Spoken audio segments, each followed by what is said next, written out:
우리나라는 검찰이 수사권과 기소권을 독점하고 있죠. 이 막강한 권한을 쥐고 검찰이 권력을 남용해왔다는 게 검찰개혁 필요성에 공감하는 여론의 핵심인데요. KBS는 검찰이 기소권을 행사하면서 자의적인 처분을 내리는 바람에 국민들에게 어떤 피해가 돌아가고 있는지를 추적해봤습니다.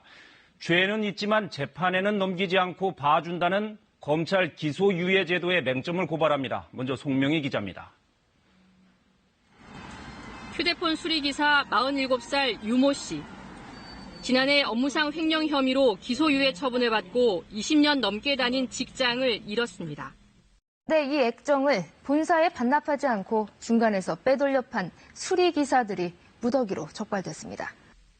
고객이 반납한 액정 1개를 빼돌렸다는 혐의였습니다. 삼성전자 서비스는 올해 초 협력업체 수리기사들을 직접 고용하면서 유 씨와 같은 수리기사 150여 명은 배제했습니다.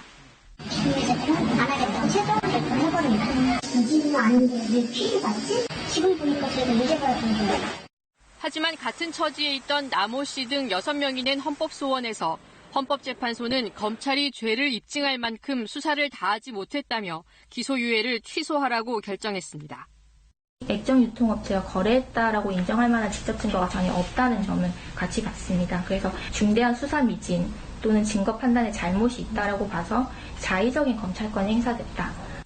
이들을 수사했던 최모 검사에게 연락해 잘못된 처분이 아니었는지 물었습니다. 생각보다 많은 사건이 그렇게 객관적인 증거가 딱 떨어진 증거들이 많지 않아요. 간호사 김모 씨는 2016년 3월 경찰이 데려온 음주운전자의 혈액을 채취했다가 의료법 위반으로 고발돼 기소유예 처분을 받았습니다. 하지만 헌재는 김 씨가 낸 헌법소원에서 역시 기소유예를 취소하라고 결정했습니다.